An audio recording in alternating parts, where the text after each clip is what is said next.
All right, everyone, we got another episode of the Announcer's Hour, and today I'm bringing on Knight over from the Springfield Drifters. Has also spent time with the University of Oregon. And Knight, how you doing? I'm doing great. Just wrapping up the season today, bittersweet. We're not making the playoffs like you. So this is our last game tonight. We do know that for sure.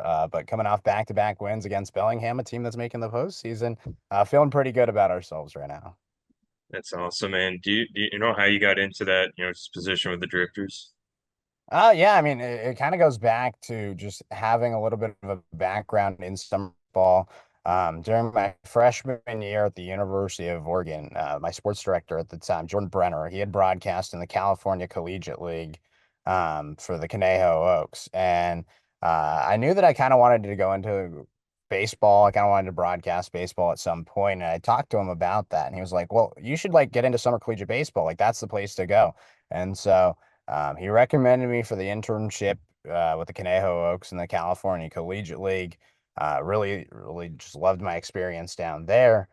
So I kind of got me familiar with summer collegiate baseball.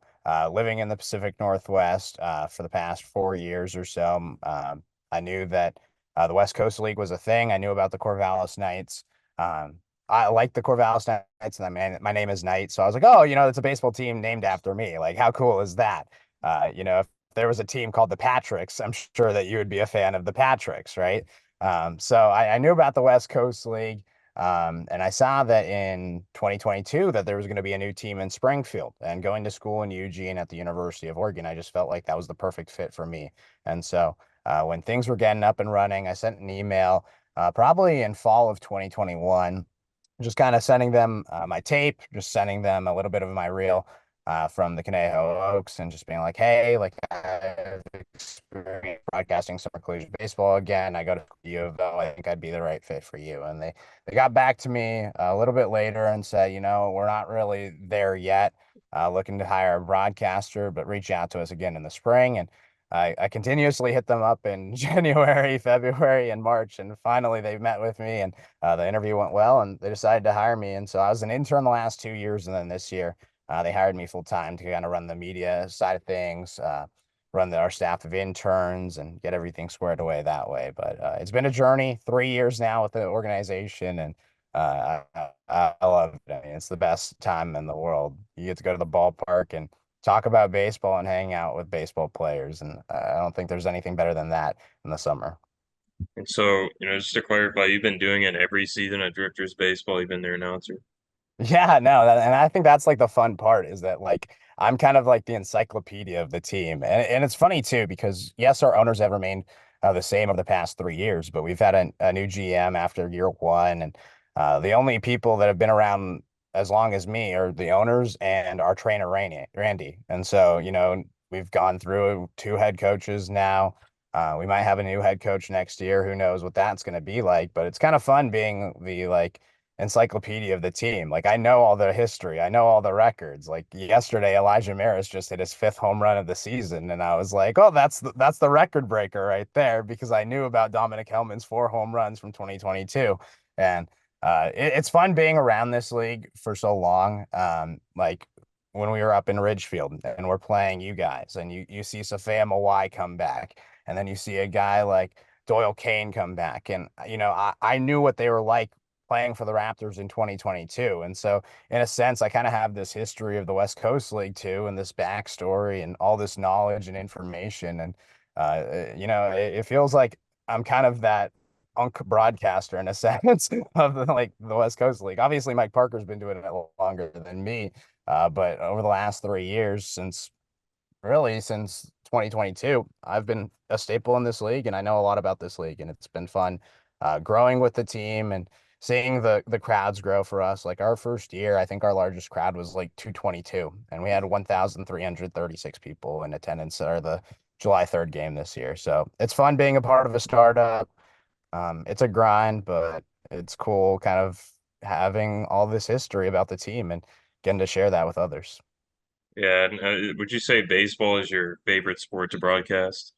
I mean, it kind of varies. I think that I really love the storytelling aspect of baseball. And I think that's what draws me to baseball the most is the amount of time that you have to storytell. Because that's what I'm really passionate about as a broadcaster.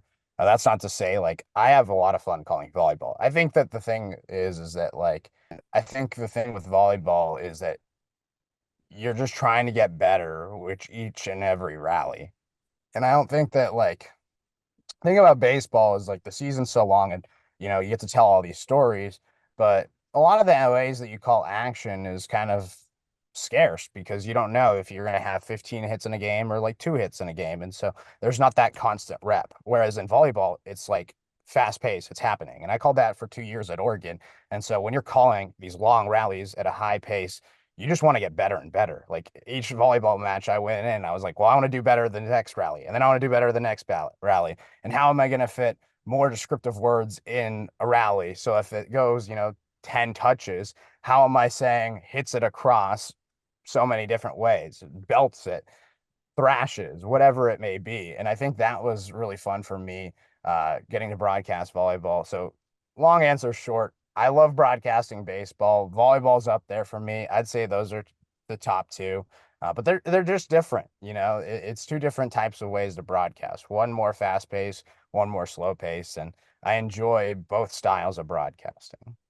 Yeah, do you have any like, speaking of, because I saw you guys go on a really long baseball game the other day, and for people that, don't know, or maybe they look at it like, I don't know how the announcers stay engaged throughout full game like that when it's going late. So what are your tips for staying, fully engaged with a baseball game when it's just repetitive going into inning after inning?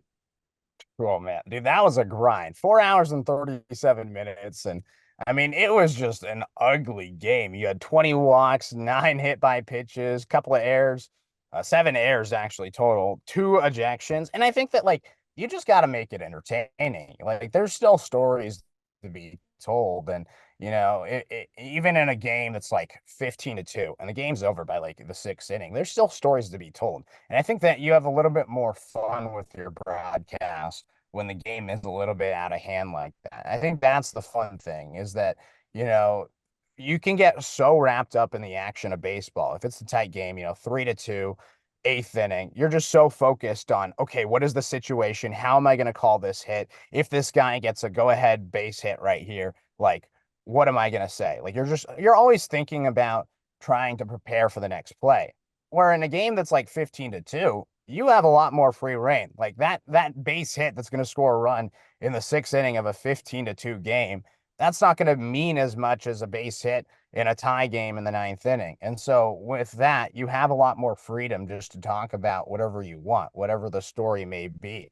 I had a whole time where we were down really, really big, against Ben. And our old coach, Tommy Richards, just hopped on and he just commented, "Hey, Knight, like, who are some of your favorite drifters of all time?" And we talked about that for probably about 2 innings. And Bandits outscored us by like 8 runs during those 2 innings. But we had 2 innings where we just talked about our favorite drifters all time, some players that made an impact, what they meant to the organization, what they're off and doing now. And I think that's fun too. It kept it entertaining and you have a lot more freedom in a game that's blown open. And so I think that to just keep it engaging, you just got to keep it in the back of your mind. There's still stories to be told and you're here for a reason.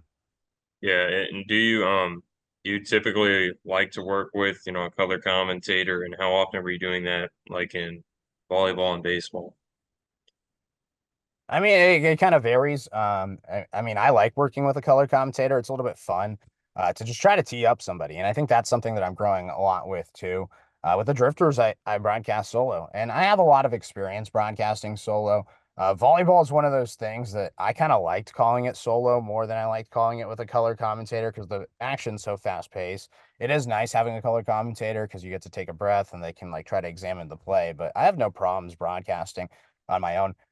With baseball, it kind of varies. Like I like teeing up a color commentator if they're very knowledgeable on the sport, and I think that that's the fun part is kind of getting to the like the woods of like baseball and just like understanding like why a pitcher might throw a certain pitch to set up the next pitch and that sort of thing. And I like playing off that with a color commentator. But I also like with the Drifters and with some of my broadcasting at Oregon, with Oregon softball being on the road, you also like those solo calls just as much because you get to story tell a little bit more. It's not as much teeing up your color commentator. It's more well, I need to fill air. Here's what I'm going to talk about. And you can set up stories and kind of structure things your own way. And that's not to say you can't structure stories with a color commentator, it just makes it more accessible for you. You have a lot more free reign with it. And so as a broadcaster, it's fun to kind of do both sides. It's the same thing that I was talking about with like volleyball versus baseball broadcasting. They're completely different styles of broadcasting, but I find it fun. And that's the great part about our job. And I hope you find it fun as well, being able to just try to, work in different styles of broadcasting, whether it be with a color commentator, whether it be without a color commentator, will it be an action sport, whether it be not an action sport. I think that's the great thing about broadcasting is that each day is a little bit different and you get to enjoy trying to master the craft a little bit more. Yeah, and by the way, have you done any other broadcasting work, be that like hosting or, doing PA work or producing? What are kind of the things that you've done also on like side play-by-play? I mean, I've done a lot. I actually got my start doing PA announcing when I was in high school. That was how I kind of got into broadcasting. My freshman year of high school, I started doing PA announcing for our baseball team, and then that led to an opportunity to do play-by-play for my sophomore through senior years of high school. But I mean, I've done PA announcing not only at Drifters games, but also I've done youth football games doing PA announcing that way. I've hosted my own sports show. So at the University of Oregon, as a director, you get to host a radio show once a week. And so I hosted Quack Smack once a week. Where we talked all things Oregon athletics, got into that, produced a lot of games. For those first couple of years at Oregon, when you're getting involved with the radio stations, producing is huge. And you're also teaching producing when you're a director. You're running the station, you're teaching everybody how to, run wide orbit, run the breaks, record a spot, play the ads at the right time and that sort of thing. And so I tried to master that. You're only a good broadcaster if you're even a better producer, because at the end of the day, like you need to understand how everything is done behind the scenes before you can broadcast in front of the scene. And so when things go wrong in studio, which, as you know, in broadcasting, anything that can go wrong will go wrong. You're just gonna have to problem solve. I think that like 30% of our job as a broadcaster is problem solving, and so having that production background was huge. This past year, I was working at Cumulus in Eugene as a board op, running games for the Ducks. So I was board opping Oregon men's and women's basketball, as well as some baseball games for the Ducks. I also did some board opping for the Eugene Emerald Single A baseball team this past spring. And so a lot of fun in the production room, running ads, charting down the time slots, and just listening to broadcasting. I mean, that's the thing, is that to be a good broadcaster, you have to listen to other broadcasters. And so you're listening to these other broadcasters, picking and choosing what you like from their calls and trying to add that to your own calls. And so it's kind of fun being in the production chair as well. But, just trying to do it all. I think that the best way to say you're a good broadcaster is that you're an excellent broadcaster, but you're a even better Swiss Army knife that can do everything. That makes a lot of sense. And, do you have any funny, pardon me, you have any funny stories that come out of like on the production? Well, looking back at it now, it wasn't fun in the moment, but on the production side where something went wrong and you had to fix something like really fast. Oh my gosh. Trying to think. Oh, one time this is kind of like crazy, but like we lost internet at Gill Coliseum, which if you know anything about Oregon State, they have the worst internet. Like it is so hard to get internet in Gill Coliseum. The stadium's really old. It's really cool. And I love that about it, but it's just such a struggle to get internet at Oregon State. And so our Comrex wouldn't connect back to studio. And so you're thinking as a producer, well, shoot, how are we going to get this game on air? And the solution that we came down to was that we had enough cell service in the arena that the broadcaster could call back to studio. We ended up hooking up the call line, and the broadcaster literally called the game through their phone. And that was literally what we had to do. We had to do that also with the Eugene Emeralds. The Wi-Fi wasn't working in Spokane, but we needed to get the game on air. And so one way that we did it was we had the MILB TV the game. We were able to hook that up onto the computer and then play that. The ads were just a little bit later, so the broadcaster would literally have to count in his head 90 seconds, so that he knew that once he took the break, he had 90 seconds, and then he'd come back, and then we'd put him back on air. So we had to do that sometime, and then we also had to do a Zoom call one time with a broadcaster there. And you're scrambling, but you get it on air, and that's all that matters. If you get the game on air, nobody knows the struggle behind the scenes. Yeah, that's funny because there's a lot of people like I feel like they watch the broadcast and think it's all smooth sailing, but a lot of times it could be something really stressful going on behind the scenes. And so, did No you have doubt. any like at Oregon or elsewhere, did you have any sports writing background? Is, the one other thing that really plays into broadcasting, and how much, if you did that help you at all on the air? Yeah, I mean, I think that like writing is huge. And I wrote a lot. Like my first couple of years, it was like a lot of writing, doing recaps, a lot of audio stories and doing that sort of thing. And then for my last 2 years, it was a lot of editing. Like I was reading a lot of the articles that our staff was writing and editing those. And so I moved more from a writing role more into like an editing role, which was also very helpful in my role and just writing scripts. And I mean, even to this day, I still write. I write a little bit of recaps for the Drifters, write captions, write copy. I wrote show outlines at U of O, and even with my job now at well, it was at Cumulus, they were initially going to have me right there. But my job now at Brooke Communications in Roseburg, uh, I'm writing there. So it's like, calling a game, coming home, writing the recap for that game. And it's all helpful. The more words that you fit into your writing, the more words that you're able to use for your game. And I think that the way that you tell a story on paper definitely translates to how you tell a story on air. That makes sense. And, what was it that led you to the University of Oregon? Because for those that you don't know, you are a graduate of there and been able to be all throughout Oregon, obviously speaking a lot of the Emeralds and, the teams that are up there and the Ducks and everything. So how did you get into that, and what was your decision to kind of to go to Oregon and be a Duck? Yeah, yeah, it's kind of a funny story. It's a long journey to get to U of O. It kind of goes back to going to the Fiesta Bowl between Penn State and Washington. I think it was 2017, 2018. I was in high school, and I went to this Penn State versus Washington game. Me and my dad, we like to go to college football bowl games each year. Being in Central California, kind of up in the mountains, there's a lot of different bowl games you can go to. And so we try to go to like one a year and just try to find a cheap one. And we found out that we could go to the Fiesta Bowl for about $40. We bought the cheapest tickets, and they ended up being in the Penn State alumni section, which in itself was an experience. I mean, it was like a whiteout. They had the white pom poms. We were having a great time. Loved it. Had a best time of my life. And so I was like, well, shoot, like I kind of want to apply to Penn State. Maybe I want to go to Penn State. And so I started looking at Penn State broadcasts, and the first thing that came up was Penn State broadcasting camp. And I was like, what's that? And so I looked, and it was a high school camp that you could go to and learn broadcasting at Penn State. And I was like, wow, this is so cool. Like, if Penn State's doing it, like, what other schools are doing it? And I was always interested in the University of Oregon. My dad's always liked the state of Oregon. We've come up and visited. And so I looked it up. I said, Penn or University of Oregon broadcasting camp. There wasn't a broadcasting camp, but there was a journalism camp at the University of Oregon. And so I applied, got a scholarship, went to the camp at University of Oregon, had a great time. I also went to the camp at Penn State, had a great time there as well. And then the next year I went back as well. So in between my sophomore and junior year, my junior and senior year, I went to journalism camp at the University of Oregon.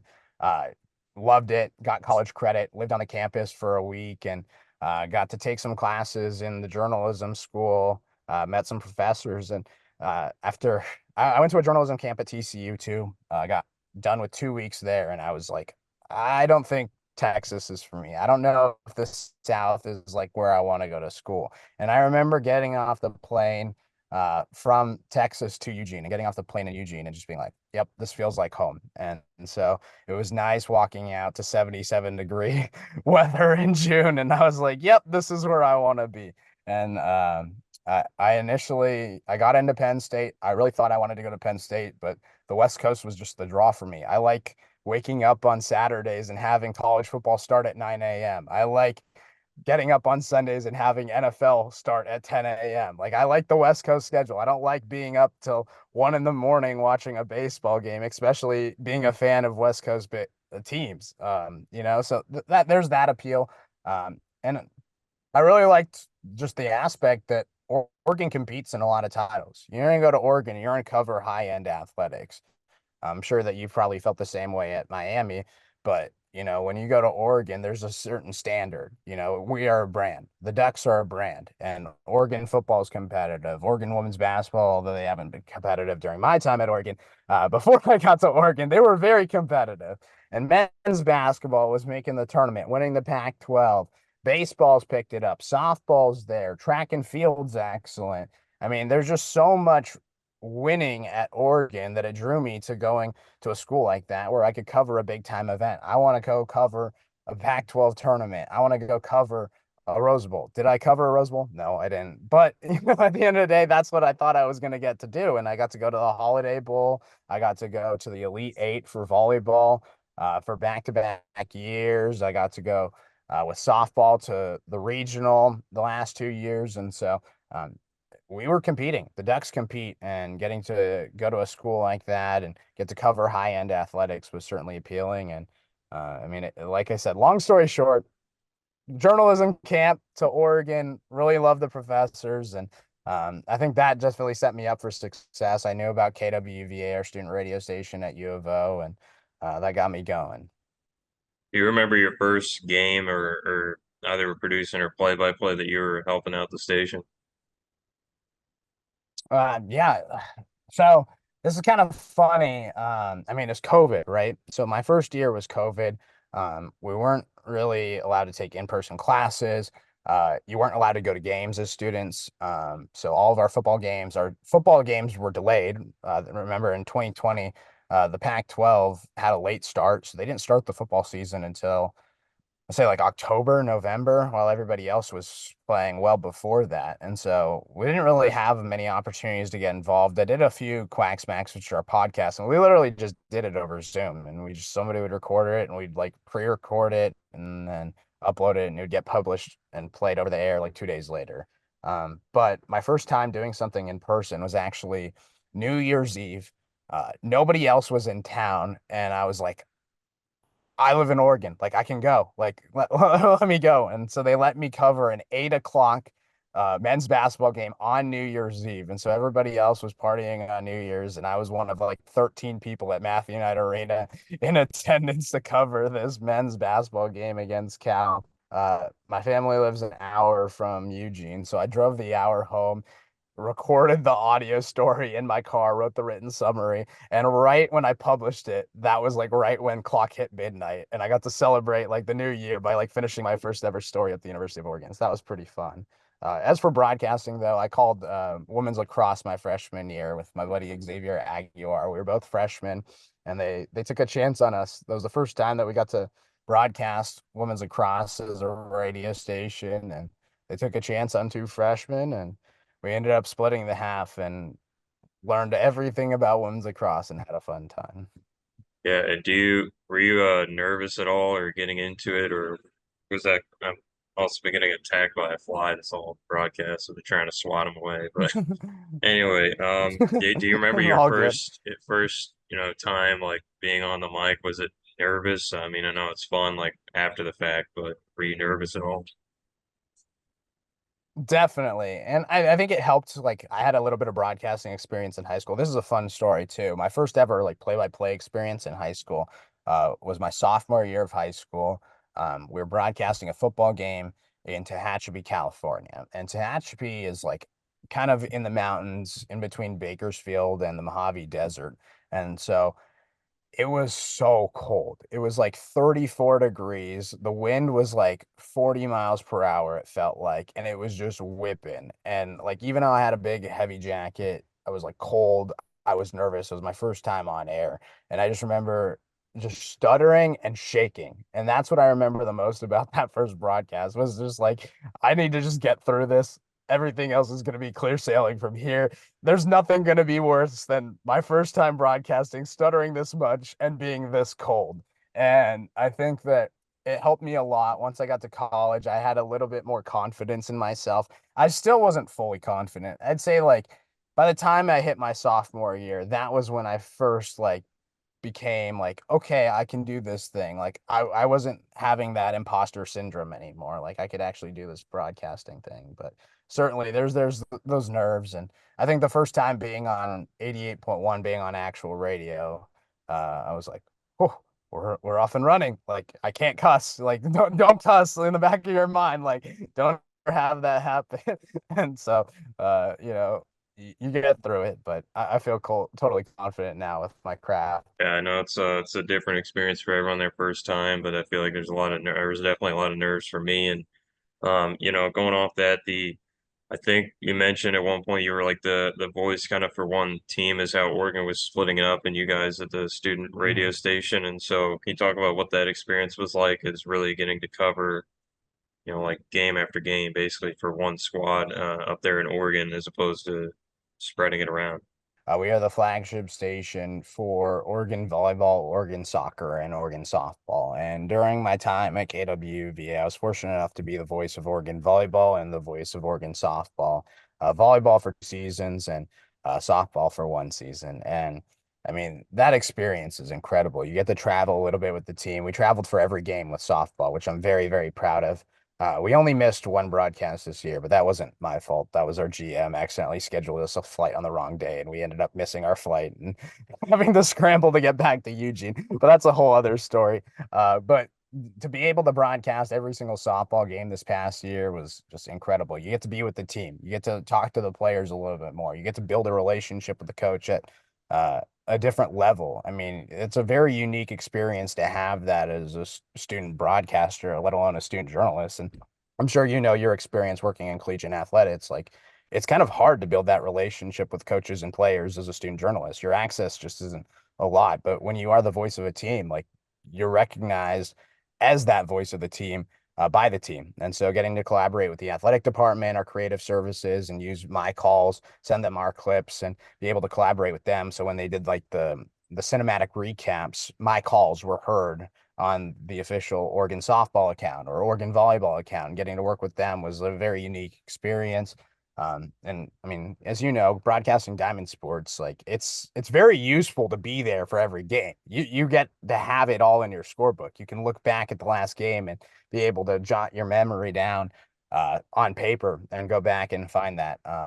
And then volleyball, 2 amazing years, going back to back Elite Eights. Um, Incredible getting to tell the story of that team, building a good relationship with Matt Ulmer, who's the head coach at Oregon. Amazing guy. I mean, I had him on our radio show every week and getting to interview him and then go and call games on Friday and Sunday and be there and promote the team because not a lot of media in Eugene really covered the team, but the team was good. Like they were a top 10 team all this past year. The year before that, Brooke Nuneviller might have been the best player in the country, and Oregon got to go all the way to the Elite Eight. And so getting to be with the team on 2 long runs and getting to promote women's collegiate sports that using my voice was truly special. And I think that was a big thing for me is that like a lot of times people uh, look down on women's sports. People look down in broadcasting women's sports, but I really used the opportunity that University of Oregon gave me to use my voice to amplify these voices of these female athletes. And I thought it was really awesome that the University of Oregon trusted our student station to be able to broadcast these sports that are a little bit underappreciated, and they trust our station to do a good job. And I think that we've done a good job being able to name a voice each season and tell the story because there's a lot of uh, good stories to be told, and there's a lot of better calls when you have consistency with who's calling those games. What was the experience like with the players and the coaches? Do you have any funny stories from being around the team so much? Um, okay, so my favorite story is with Matt Ulmer. Do you know who Matt Ulmer is? Do you know what he looks like? No, I have not. I'm not Okay, too so Matt familiar. Ulmer is like the volleyball coach at Oregon, and the best way I describe it is he kind of looks like Doctor Strange a little bit, but he cares about his hair a ton.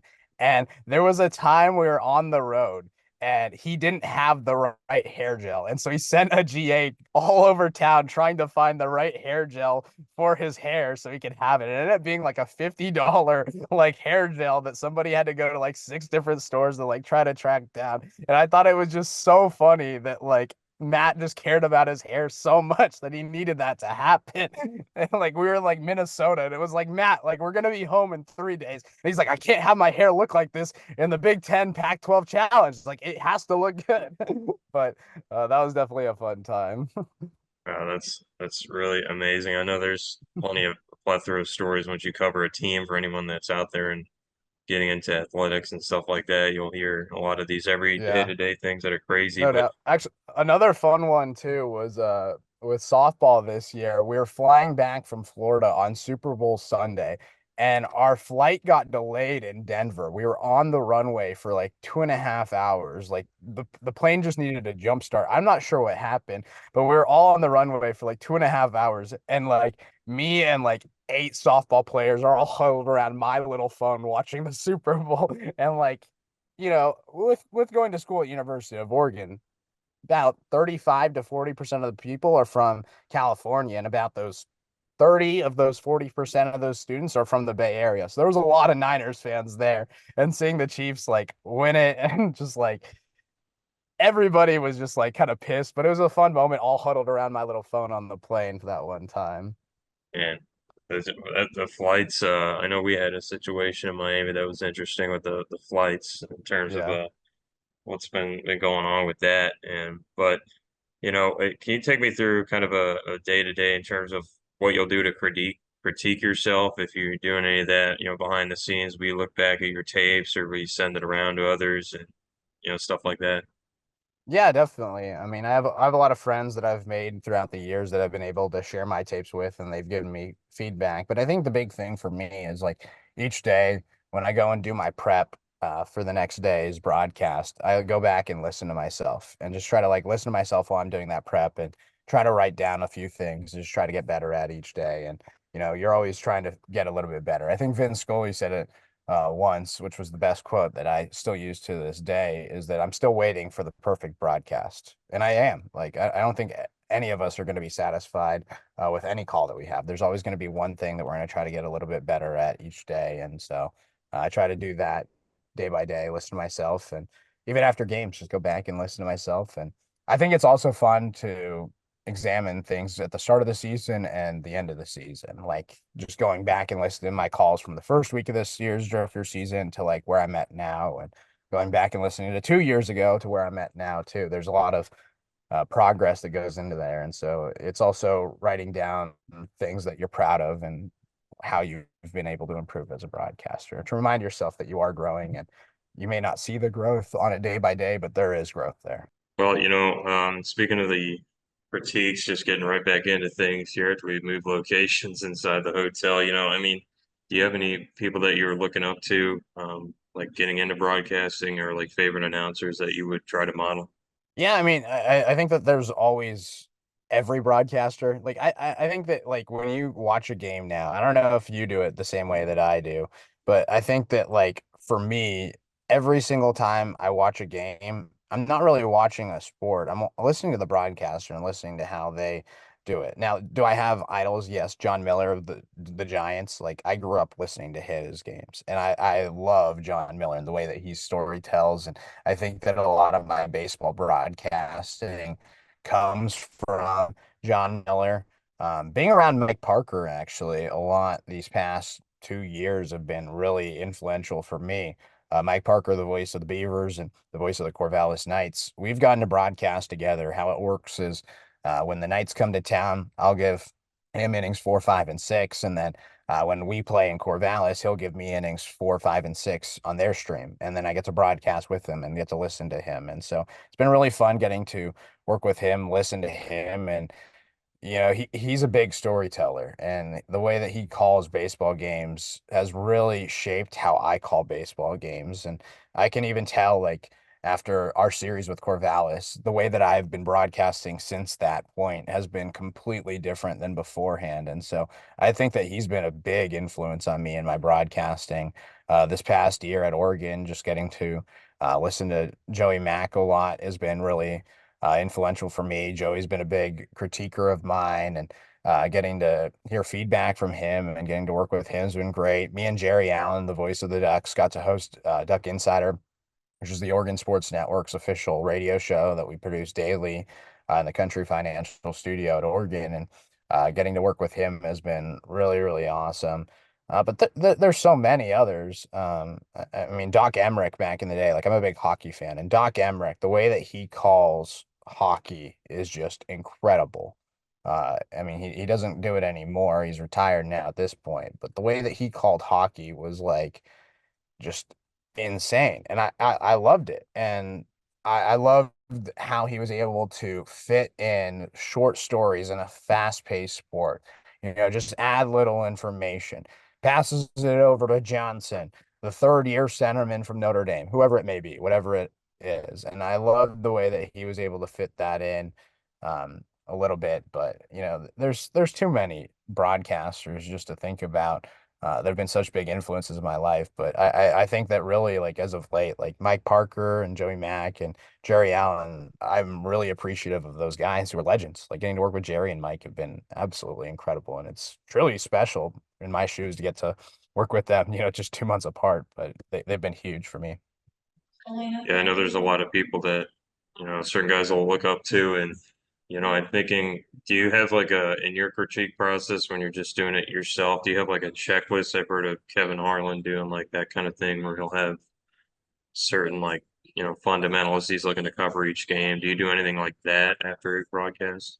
No, I don't really like I haven't thought about that, but that is a good thing to do. I haven't heard about anything like that. The one thing that I will do, and this is more like what I've been trying to do, especially with my volleyball, was like kind of like the check mark, like cross one out, like descriptive words. So for baseball, I have a list of descriptive words that I try to put in a game. Or like for volleyball, I had a list of descriptive words that I would use for like digs, attacks, whatever it may blocks. And I would literally go down the list. And so like if I'd say it, then I'd like put like a little check mark. So then I was like trying to keep myself fresh. And I've heard of the other broadcasters do that, but I haven't done the checklist thing after the fact. But that'd be something good to like try to start doing for my own critiques. That's an interesting way to do it, and something that I've also tried to get is that verbiage chart, and that could be a tough thing to like almost trying to manage the live in the game and then also check off the verbiage chart and all that kind of stuff. Yeah. But it's all part of the process of improving. And by the way, I think didn't you start a new position pretty recently with the score? And can you just talk about that and what your responsibilities are? Yeah, I mean, I've worked a little bit part-time with them this summer. I got to broadcast American Legion baseball down in Medford, and getting to do play-by-play for that was pretty easy. I mean, it really made the transition from KWVA to the professional environment very easy. KWVA prepared me for that. Done a little bit of video stuff with them, but I'm starting officially full-time August 26th. So at the end of the month, I'm excited for that. But that job, what it's going to entail is broadcasting high school sports, getting to cover the Ducks and Beavers, so getting to go to games. I was there for Oregon Football Media Day last week, and that was a really fun experience, getting to be there, getting to interview. We had 44 student athletes there. That was a grind. There's 11 groups, and yeah, 10 minutes with each group, and it was fun. Um, getting Dan Lanning out there promoting our station. And when I start, I'm going to be hosting a show. We're going to have it twice a week, a sports radio show, and then doing news updates in the morning and doing play wherever I can. Which I'm very fortunate about. There's a lot of freelance opportunity at the station, and it'll be nice to like just have one job because at Oregon I was bouncing so much. Like I was interning the Oregon Sports Network. I was doing KWVA. I was working at Cumulus part-time as a board op. I was doing work with the Drifters at that point in the spring. I was also freelancing, so I freelanced for the Pac-12 Network to go broadcast acrobatics and tumbling. And then I called the OSAA high school track and field championships at Hayward Field. And so you know what it's like. I mean, when you're grinding like that and you're freelancing and you're working at the student station and you have your hands in all these different baskets. It's going to be nice to just sit back and have one job at a radio station and get paid for what I'm doing. I mean, it's about time. Like it's a grind. Student journalism, experience a lot of reps, but not a lot of money, and it's going to be nice to get paid a full-time salary and do what I love. It'll be good because, yeah, speaking of which, a lot of people that look to get into play-by-play and broadcasting got to understand it is difficult to get high money real quick, and you got to just grind it out. So, Go. speaking of which, the sports talk, I mean, have you had a lot of experience in that? And secondly, does that aid like any other efforts like play-by-play or in your writing at all, or how much does that intertwine to the other side? Yeah, I mean, definitely. I mean, I have experience hosting sports talk. I did that for the last 3 years at U of O with KWVA and getting to host a radio show. And it does. I mean, it helps you fill air. And so you were talking about it earlier. What's it like, broadcasting without a color commentator compared to with a color commentator? And when you do sports talk, it really helps you fill time. You understand how to hit your spots and really how to map out an entire show. And I think that's what's really helped me a lot with my play-by-play is okay, I'm going to talk about this in inning number 2. Okay, I'm going to talk about this in inning number 5. I'm going to bring this up in inning number 7. So the structure of talk radio has certainly helped with my play-by-play and being able to structure a broadcast. And especially in the professional environment, like freelancing for the Pac-12 Network, we knew, okay, after this event, we're going to hit on this story and I need to tee it up so that we can play this video and talk about this story then, or we're going to bring up this graphics at this point because our producer's telling us, okay, this is where we want it to be structured. And so I think talk radio has certainly helped with my play-by-play broadcasting and just how to structure and I guess, just kill time and fill air.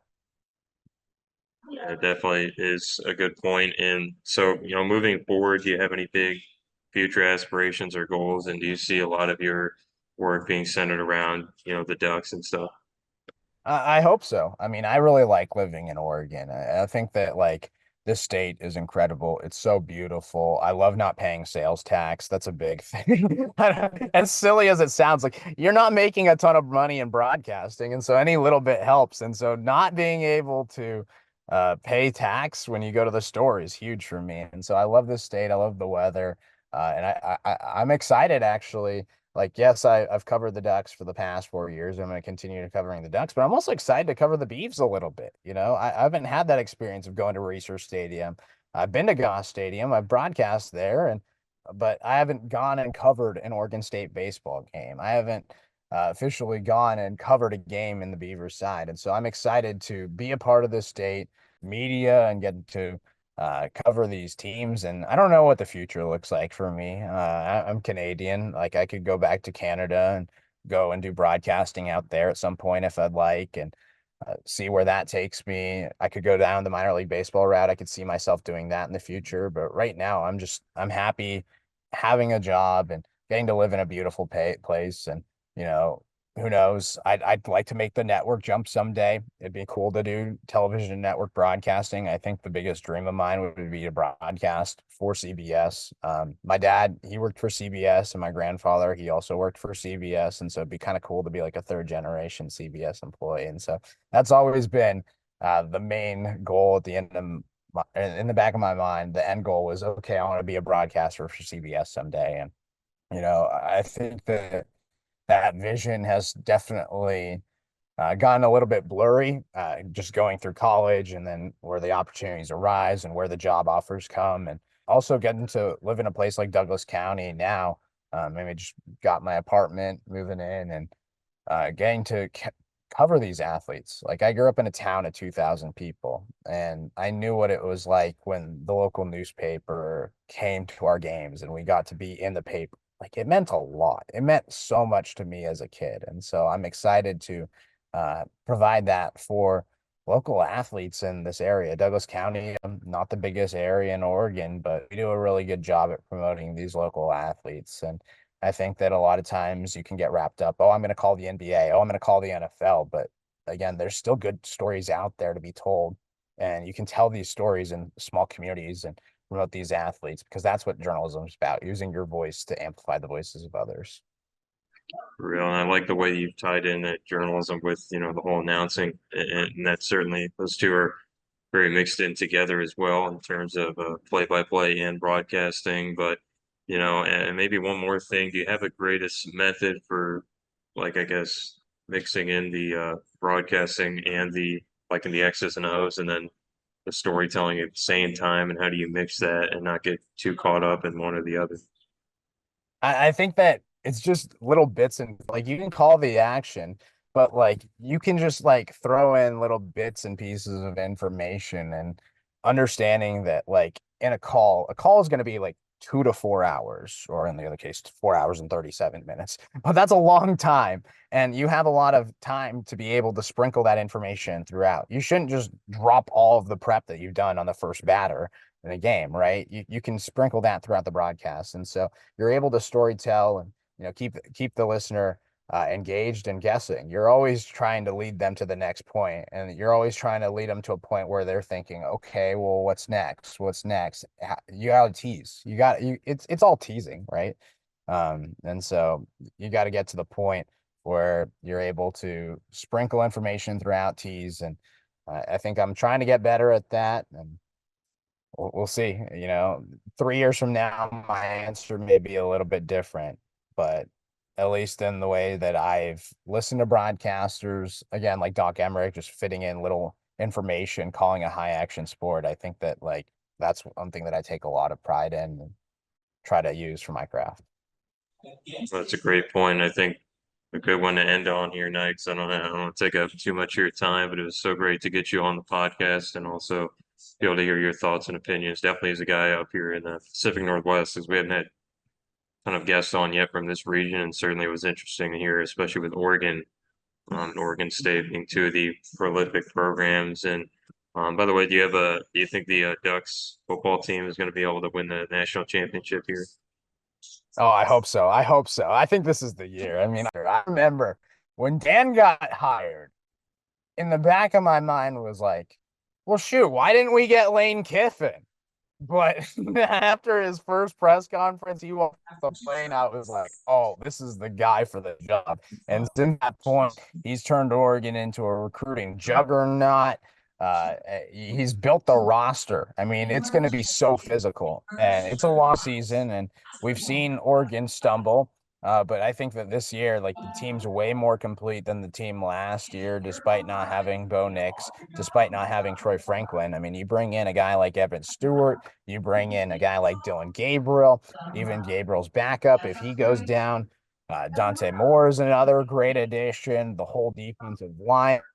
You bring in Jabari Clown, Eric Herman, the whole defense, Jabbar Muhammad, like coming in from Washington. I mean, Oregon doesn't have a lot of holes.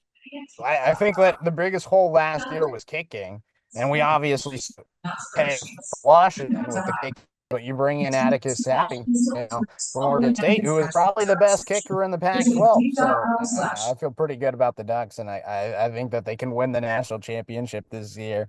But we'll see how Texas does. We'll see how Georgia does. But Dan's won a national championship before, and I feel pretty good about him doing it in the next 5 years at Oregon. Yeah, I'd say they have a really good shot, and I think they're third or fourth shortest odds to win the Natty this year. So it'll be interesting to see how that breaks down. It's all going to happen really in the next few months. Yep. But thanks so much tonight for coming on and joining me. And this one will get uploaded soon, but I really appreciate you taking the time.